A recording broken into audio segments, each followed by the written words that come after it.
Substitution is most useful when you need to find an antiderivative for a function that could have come from using the chain rule on your original antiderivative. So remember what the chain rule says.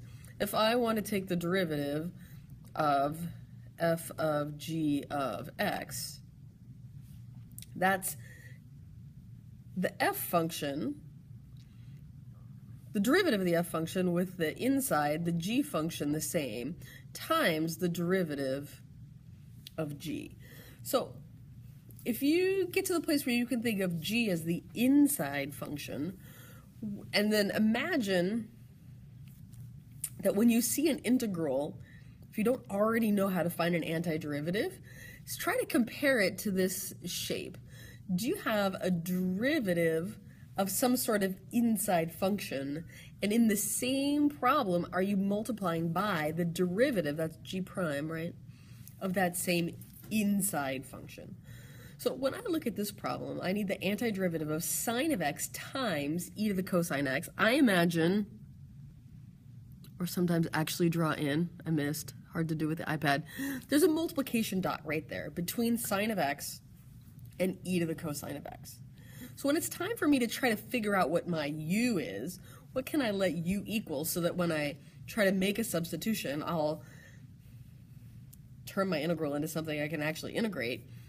My recommendation to you is think about the different pieces of your integrand. So that's the function inside the integral. So I see sine of x times e to the cosine of x.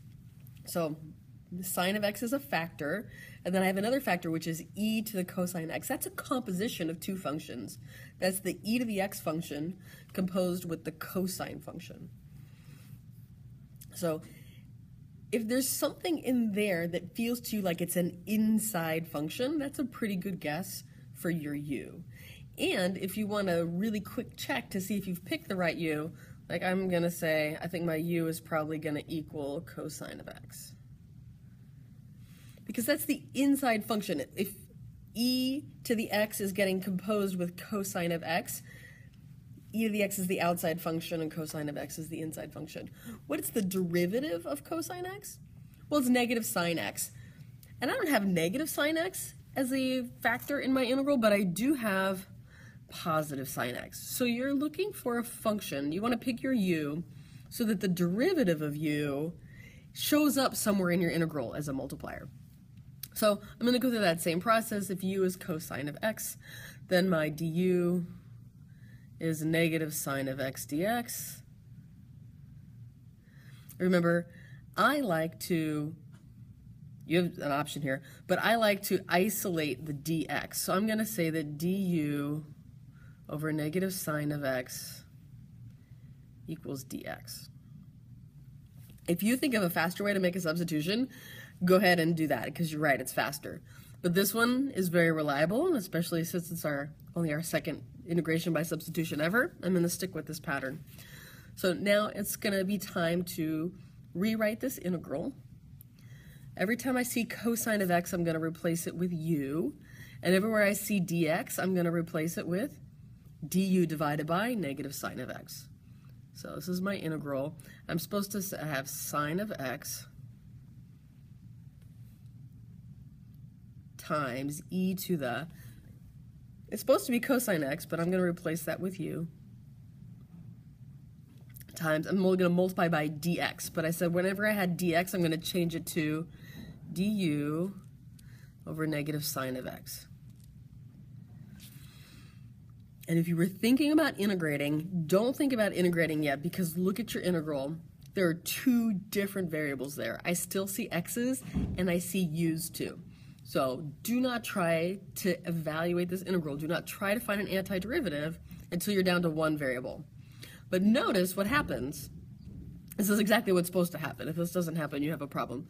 I see a negative sine x here. That's going to cancel with a positive sine x here. And now I don't have that problem anymore. Here's my new simplified integral. It's going to have no more x's in it. It's just simply going to be e to the u times du I had that negative that's left over. Don't drop that. I'm going to factor it out to the front, but you could have left that as a -1 times. Your choice. So now, can I integrate? The integral of e to the u, the antiderivative of e to the u, is in fact e to the u, but I had a negative here. Don't forget your plus c. And since I asked you a question at the beginning that had x's in it, you should give your answer in terms of x. I'm going to give my final answer. That's the opposite of e to the cosine of x plus a constant. Final answer. Now, how would I check my answer? I would take the derivative. So what's the derivative with respect to x of negative e to the cosine of x? That's going to be negative e to the cosine of x times the derivative of cosine x, which is negative sine of x,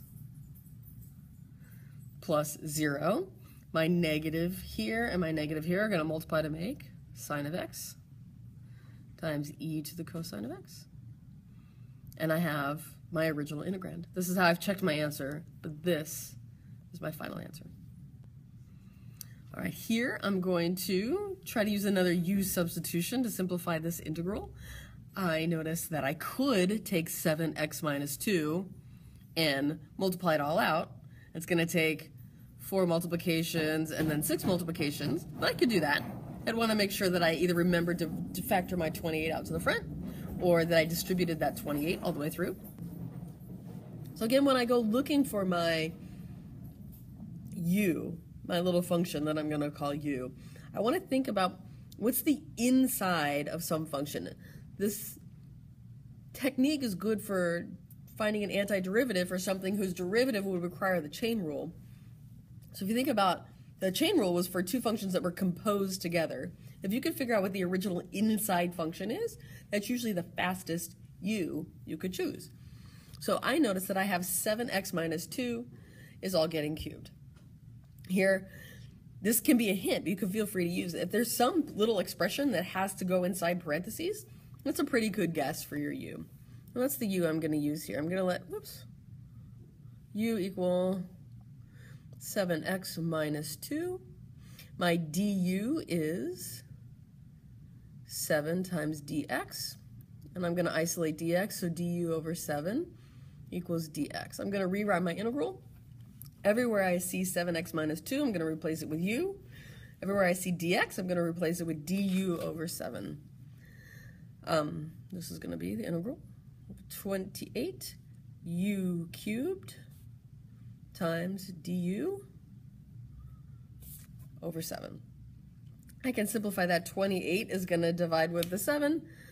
To leave 4, I'm going to factor the 4 out to the front. Not that it matters. You can choose your own plan.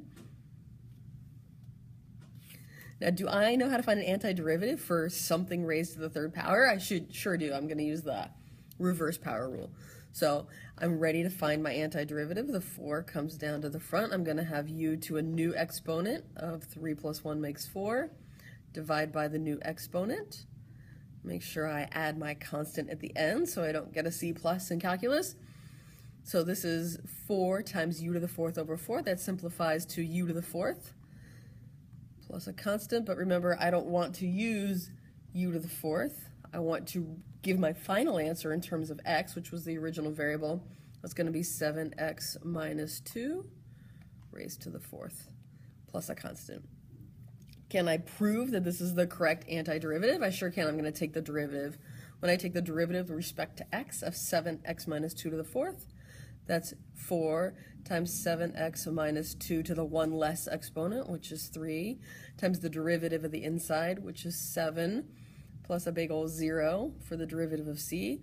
It makes 28 times 7x minus 2, all cubed. That's me checking. This is my final answer, my antiderivative.